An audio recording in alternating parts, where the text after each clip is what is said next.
दो गंवार और दो मॉडर्न बहू की ईद। भाभी जान, ये कैसी मशीन है? ये कौन लाया? पता नहीं ये किस चीज की मशीन है। अपनी बड़ी भाभी जान लाई है मशीन। यास्मीन और अनम ये दोनों बहुएं अपने ससुराल की रसोई में नए इंडक्शन चूल्हे को देखकर हैरत में पड़ जाते हैं।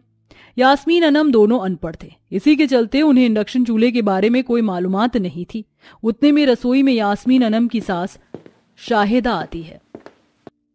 ये देखो दोनों काम चोर कहीं की, फिर से काम छोड़कर दोनों बातों की दुकान लगाए बैठ गईं। अरे निकम्मियों, इफ्तार का वक्त होने में आया है, जरा जल्दी खाना बनाओ।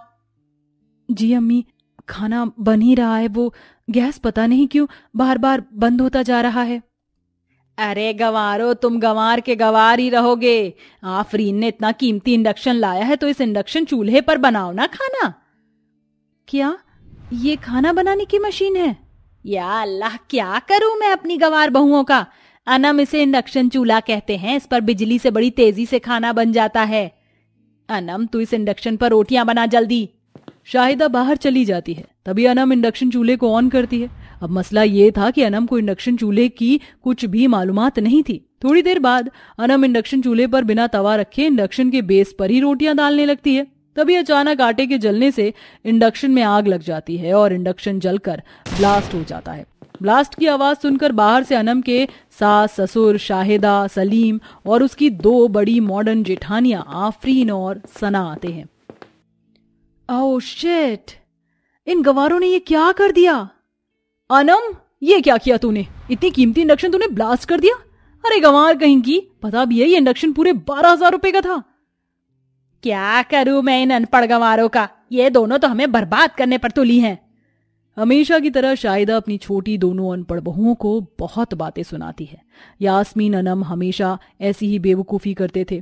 थोड़ी देर बाद सब इफ्तार करते हैं। शाहिदा गाजीपुर गांव में अपने घर में अपने शौहर सलीम और 4 बहुएं आफरीन, सना, यास्मीन और अनम के साथ रहती है। शाहिदा की बड़ी मॉडर्न बहुएं आफरीन, सना काफी अमीर परिवार की पढ़ी लिखी मॉडर्न बेटियां थीं और छोटी बहुएं यास्मीन, अनम काफी गरीब परिवार की बेटियां थीं। यास्मीन, अनम पढ़े लिखे नहीं थे, इसीलिए वो हर वक्त घर में कुछ न कुछ नुकसान करते रहते थे क्योंकि उन्हें समझाने वाला कोई नहीं था। आफरीन, सना हर समय अपना मेकअप करना, मॉडर्न की तरह कपड़े पहनना और बाहर घूमना, यही सब करते थे। वो घर में कोई काम नहीं करते थे। और यास्मीन, अनम जो हमेशा सादे सलवार सूट में रहकर घर के सारे काम करते, नमाज तिलवात ये सब करते। इन दिनों रमजान का महीना चल रहा था। यास्मीन, अनम, शाहिदा और सलीम ये चारों रमजान के पूरे रोजे रख रहे थे और आफरीन, सना ये ना रोजे रख रहे थे ना ही नमाज तिलावत कर रहे थे। तभी यास्मीन अनम अपने सास ससुर के साथ इफ्तार करती है। या अल्लाह, हमारे शौहर शहर में रिज्क कमाने गए हैं, उनके रिज्क में, उम्र में, काम में बेशुमार बेशुमार बरकतें अता फरमा। चारों के शौहर शहर में कंपनी में काम करते हैं जो वहीं रहते हैं। थोड़ी देर बाद यास्मीन अनम नमाज पढ़ते हैं। आफरीन, सना तुम दोनों भी रोजे रखा करो ना, तुम रोजे क्यों नहीं रखते हो? अम्मी, हमसे रोजे नहीं रखे जाते। भाभी जान, तो आप इबादत तिलावत किया कीजिए ना। रमजान का बाबरकत वाला मुबारक महीना चल रहा है। इस महीने एक नेकी के बदले अल्लाह 70 नेकी का सवाब अता फरमाता है। इस पल को ऐसे घूमने फिरने में, इधर उधर के कपड़े पहनने में जाया मत कीजिए। भाभी जान, आप ना नमाज पढ़ते हो, ना तिलावत करते हो और ना ही रोजे रखते हो। हम पर नमाज, इबादत, रोजे फर्ज है, हमें इन्हें जानबूझकर कभी नहीं छोड़ना चाहिए। हमने तुम्हें कितनी बार कहा है कि तुम हमारी जिंदगी में दखल अंदाजी मत किया करो। हम जैसे हैं ठीक हैं, तुम अपना देखो। अम्मी, हम आसिया के घर जा रहे हैं। या अल्लाह, हमारी भाभी जानों को अक्ल सलीम अता कर ताकि वो गुनाहों के रास्तों को छोड़कर नेकी के रास्ते पर चलने लगे। आफरीन अनम रात के खाने का इंतजाम करने रसोई में आ जाती हैं। हम जिन बहुओं को अनपढ़ गवार कहते हैं वो बहुएं कितनी नेक हैं। यास्मीन अनम घर के काम के साथ रोजे, नमाज, तिलावत भी करते हैं और एक ये दोनों हैं आफरीन, सना, ना नमाज पढ़ते हैं, ना तिलावत करते हैं और ना ही रोजे रखते हैं। पर उन्हें बोल भी क्या सकती मैं। उन दोनों ने इस घर के लिए कितना कुछ किया है। यहाँ की शान शौकत सब उन्हीं के मायके के पैसों की तो है। बहरहाल इसी तरह दिन गुजरते चले गए। यास्मीन अनम रोज सुबह 3 बजे उठकर सहरी के लिए खाना बनाती और सहरी करके नमाज अता करके तिलावत करती हैं और फिर घर के काम करने लगती हैं। और इधर आफरीन सना रोज सुबह 10 बजे नींद से जागकर मॉडर्न कपड़े पहनकर घर से बाहर चले जाते हैं, तो वहीं शाम को घूम फिर कर घर आते हैं। अपनी बड़ी बहुओं की ऐसी हरकतें देखने के बाद भी शाहिदा आफरीन सना को कुछ नहीं कहती हैं, क्योंकि आफरीन सना हमेशा अपने अमीर मायके से ही कई सारा साजो सामान और पैसे लाते थे, और यही सब देखकर शाहिदा अपना मुंह बंद रखती थी। एक दिन यास्मीन अनम रोजे की हालत में घर के बाहर धूप में कपड़े धो रही थी और आफरीन सना घर की सीढ़ियों पर फल खाते बैठे यास्मीन अनम को देखती हैं। ये देखिए भाभी जान, हमारी ये दोनों गंवार देवरानियां वॉशिंग मशीन घर में होने के बाद भी रोजे की हालत में इतनी धूप में कपड़े धो रही हैं। यास्मीन, क्यों अपने आप को इतनी तकलीफ में डाल रही हो तुम दोनों? जब पता है तुम्हें घर के इतने सारे काम करने पड़ते हैं तो क्यों तुम रोजे रखते हो? सारा दिन भूखे रहकर बेवजह तुम्हारी इतनी हालत खराब हो जाती है। भाभी जान, रोजे की हालत में काम करने से हमारी हालत खराब नहीं होती, बल्कि रोजे की हालत में तो हमें और भी काम करने में हिम्मत मिलती है। अल्लाह का शुक्र है कि इस गर्मी के मौसम में भी रोजे की हालत में काम करने से हमें कोई तकलीफ नहीं होती। भाभी जान, अब भी वक्त है, आप अपनी इस मॉडर्न जिंदगी से बाहर निकलिए और अल्लाह की इबादत में लग जाइए।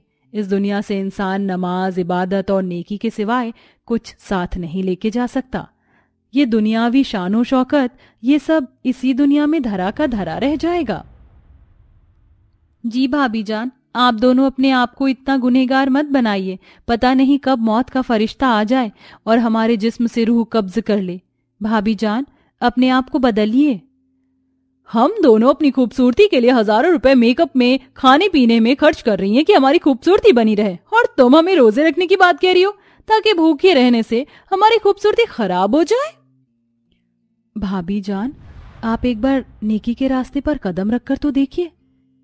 आपके चेहरे पर ऐसा कुदरती नूर आ जाएगा कि आपको जिंदगी में कभी कोई क्रीम लगाने की जरूरत ही नहीं पड़ेगी। चल सना, यहाँ वक्त जाया करने से तो अच्छा है हम पार्लर होकर आते हैं। 3 दिन बाद ईद है और ईद के दिन हमें सबसे खूबसूरत दिखना है। दोनों बाहर चले जाते हैं। तभी चारों की ये सारी बातें दरवाजे के पास खड़ी शाहिदा सुन लेती है। मैंने तुम्हें कितनी बार कहा कि तुम दोनों उन दोनों को कुछ मत बोला करो। तुम दोनों अपनी हरकतों से बाज नहीं आओगी ना? अम्मी, कल को अल्लाह भी आपसे पूछ करेगा कि जब आपको समझाना था तो आपने अपनी बहुओं को नेक का रास्ता क्यों नहीं दिखाया।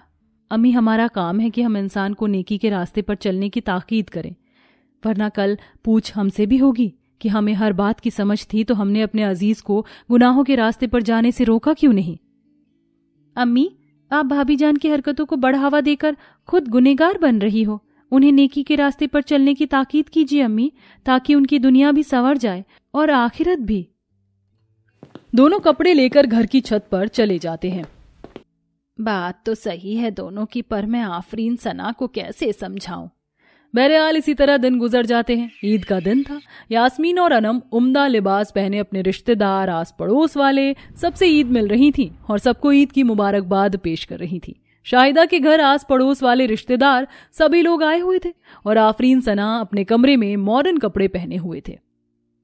शाहिदा बाजी, आपकी दोनों बड़ी बहुएं दिखाई नहीं दे रही क्या? आज भी पुचकाने कपड़े पहनकर वो मटकते हुए घूम रही हैं क्या? ये सुनकर सब हंसने लगते हैं। भाभी जान, आज ईद का दिन है। अगर हमारी दोनों भाभी जान आज के दिन भी मॉडर्न छोटे कपड़े पहनकर आ गई ना, तो सब काफी मजाक बनाएंगे उनका। हाँ, सही बोल रही हो अनम, चलो हम कुछ करते हैं। दोनों आफरीन के कमरे में आते हैं तो वहां आफरीन सना मॉडर्न कपड़े पहने बैठे थे।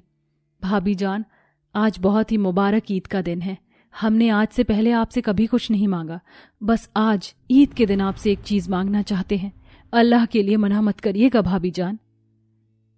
अच्छा ठीक है, हम मना नहीं करेंगे। तभी अनम यास्मीन कमरे का दरवाजा बंद कर देते हैं। थोड़ी देर बाद शाहिदा के आस पड़ोस वाले और सभी रिश्तेदार आफरीन के कमरे के बाहर आते हैं। या अल्लाह, ये सब आफरीन सना से मिलने की बात कर रहे हैं। अब ये सब दोनों का पहनावा देखेंगे तो हम पर कितना हंसेंगे।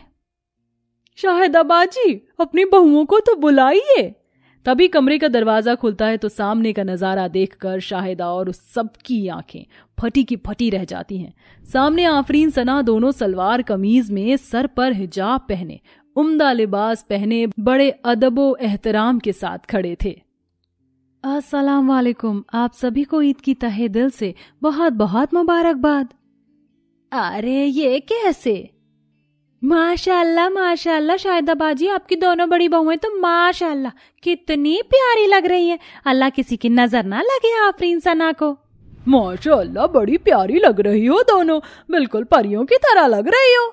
सब आफरीन सना की खूबसूरती देखकर उनकी बड़ी तारीफ करते हैं। अपनी इतनी तारीफ सुनकर आफरीन सना बड़े खुश हो जाते हैं।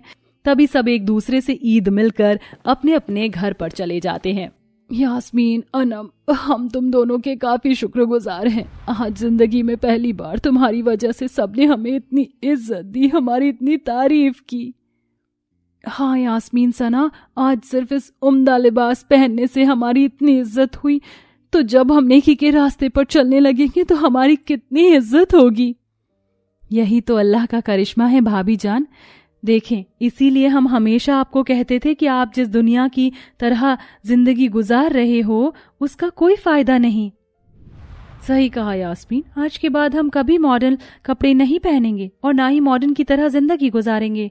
आज से हम उम्दा ऐसे ही लिबास हिजाब पहनकर अपनी इज्जत की हिफाजत करेंगे और नमाज पढ़कर रोजे रखकर तिलवत करेंगे और अल्लाह से दुआ करेंगे कि अल्लाह हमारी पिछली जिंदगी के गुनाहों को माफ करके हमारी आने वाली जिंदगी तेरी इबादतों में लगा दे।